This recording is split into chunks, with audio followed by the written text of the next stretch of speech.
Pain heals. Chicks dig scars. Glory lasts forever.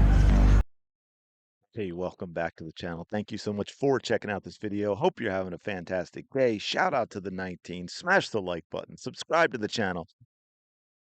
Deep breath. Okay, hey, Fever. Another BTA from the Chicago Sky. How bad for the Chicago Sky? Another absolute dismantling, a 27-point victory for the Indiana Fever without Caitlin Clark, without Sophie Cunningham, with Ari McDonald only playing her second game for the Indiana Fever, and it was an absolute blowout. Angel Reese had 4 points. Yeah, she grabbed her 12 boards. She had 4 points on 2 of 7 shooting. So let's talk about it a little bit. I had some clips lined up. I'm not going to show them. I'm going to see if I can figure out some ways to get that done. I won't go into all the details, but for those of you that don't know, let's say it is a nightmare behind the scenes versus what you're actually legally allowed to do, and what YouTube does to you. I've already had a few YouTubers come to me recently about, hey, the WNBA, or that maybe it's the networks or whatever, are really cracking down on showing even like 2 and 3 and 4 second clips from nationally televised games, and their videos either getting taken down or demonetized or whatever. But anyway, I want to talk about the game a little bit. I've got my, hopefully, fingers crossed, I get it done in time. My week CC's Sunday number 3 coming up later on today. I'm going to try and get that done and set it as a premiere again. I thought that went kind of well. Thank you to everyone for tuning in. Let's dig into this. We'll take a look at the box score first. Yeah, you see that right. 79-52, despite only 11 points in the fourth quarter, kind of taking the foot off the gas. Michaela Timpson got in only 3 minutes, but she did get in. Barry McDonald played 25 minutes. Dantas played 15 off the bench, picked up 3 rebounds, 3 points. But let's take a look at some of this other stuff. Some of the things that, look, first of all, they got to win. At the professional level, that is what it's all about. Of course, with stuff like this, look, we're always going to look naturally at, just like I did as a coach with the young players. Hey, here are the great things. And then it's, hey, these are the things that we need to improve upon. These are the mistakes we got to clean up, learn from, and get better. So we'll talk about that as well, but it's not to be overly critical. I think overall, again, they played well considering. Kelsey Mitchell was quite good, 17 points, shot 5 of 11, got to the line and shot well there this time, 6 of 7 from the line. Lexi Hall in her 29 minutes, right? 3 of 7, 2 of 2 from 3. I wonder if she's leading the league again after this weekend cleans up. Because I think she had fallen to second, but she's going to be still up near 55, 56%, but also grabbed 6 rebounds. Even Kelsey Mitchell grabbed 5 boards, folks. Aaliyah Boston what's been concerning for me with the Indiana Fever without Caitlin Clark is the lack of shots for Aaliyah Boston. When you consider how well Aaliyah Boston is playing, to only get 7 shots in 27 minutes, that's a little concerning. Now, 5 rebounds and 5 assists. Like, if you look at that across the board, it was very solid, very, very solid. But 7 shots, right? And she had what, 5 shots last game and was 5 for 5. But 12 shots in 2 games. Aaliyah Boston, that should be what she's getting in one game. I think she should be, it's always going to go up and down a little depending on how the games are going, but she should be in that 10 to 15 shot range, right? 12, 13 shots a game consistently. 5 a game, 7 a game, that is not going to get it done. Natasha Howard was solid on the offensive end, 6 of 10, 13 points. Her defense concerns me, folks. I feel like she just can't guard anyone anymore unless she has a big height. But I think she did have a great block on Angel Reese, but come on, everybody blocks Angel Reese. Sorry, Natasha Howard. I don't mean I don't mean to clown you on that, but it is kind of true, right? Harry McDonald once again absolutely solid, sort of makes the offense go. 25 minutes, 4 of 8, 3 of 6 from 3, folks. 12 points, couple assists, couple rebounds, 3 steals, right? She's got some energy both offensively and defensively for this team. In fact, check this out. This is interesting. Now, as you know, some of these advanced stats I really don't have a whole lot of faith in, but in a snapshot, sometimes they can be interesting. It was just interesting that Ari McDonald has as many win shares as Natasha Howard does at this point, which is wild, more than Sophie Cunningham. But yeah, so I thought that's kind of interesting thing to talk about. Now, let's talk a little bit about some of the stuff that I find concerning.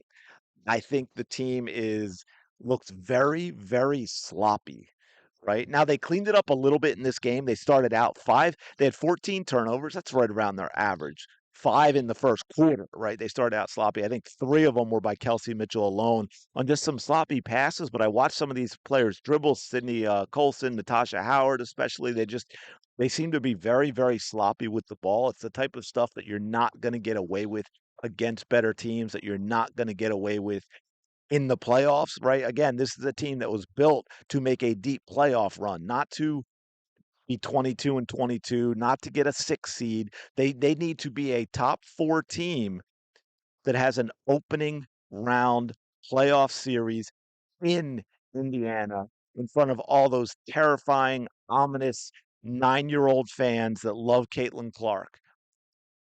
That is the goal. The very least, they need to be a top 4 seed and have a playoff series at home. And so they've got to clean up a lot of this sloppiness.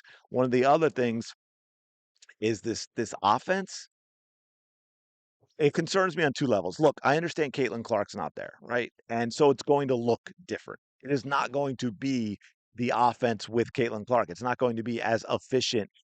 Players are not going to get the same kind of open shots that they get with Caitlin Clark just because of her gravity, because of the way defenses pay attention to her, because of her passing skill and her basketball IQ, right? Again, if you're watching these games without her, one of the absolute biggest differences is the lack of the pick and roll game, right? With Aaliyah Boston, you simply don't see in that. You're seeing a lot more of the sort of, pseudo motion weave stuff where you come in, Boston gets the ball up high, and a wing comes running around her for the handoff and to drive middle, and we sort of go from there. It's a lot more stagnant. There's a lot more standing around, and they do have to work harder for shots. So that I understand.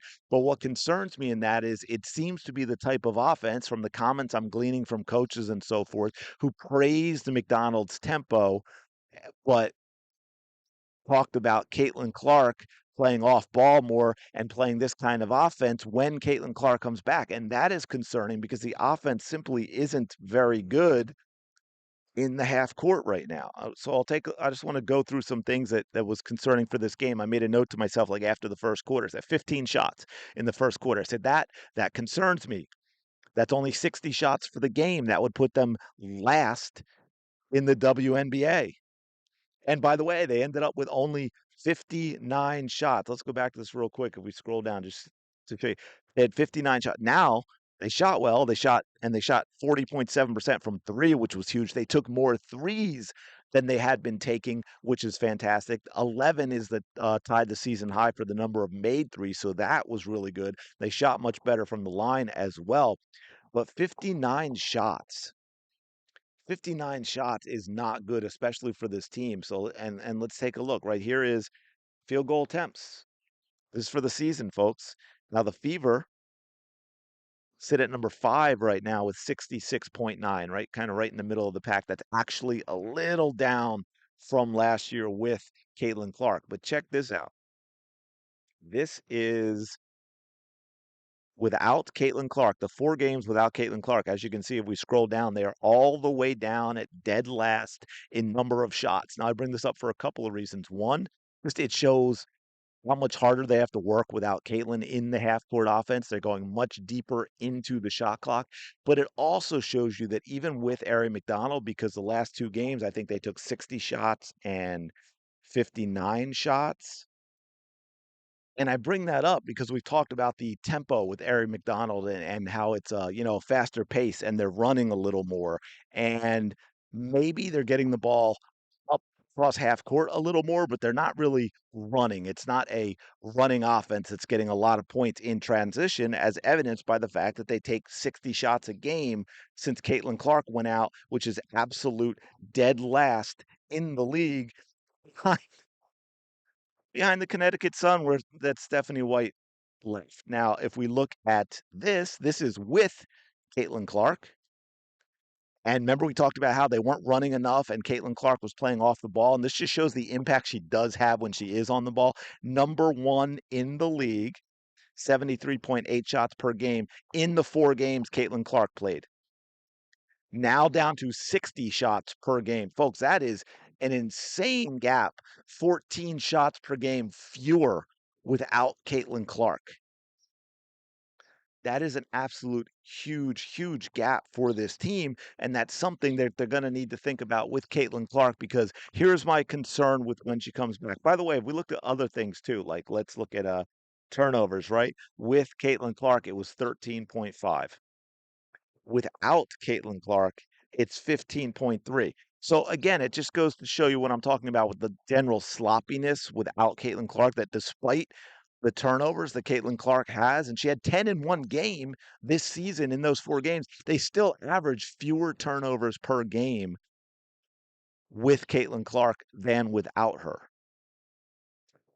That's massive. So, we need to see more 3-point attempts when Caitlin Clark comes back. We need to see more tempo when Caitlin Clark comes back. We need to see more transition baskets when Caitlin Clark comes back. And we need to see a lot less of Caitlin Clark off the ball. The other thing that was concerning now, it was the offensive rebounds. Now they had 9, but I think they had like 1 in the first quarter maybe, so they ended up picking up a few more.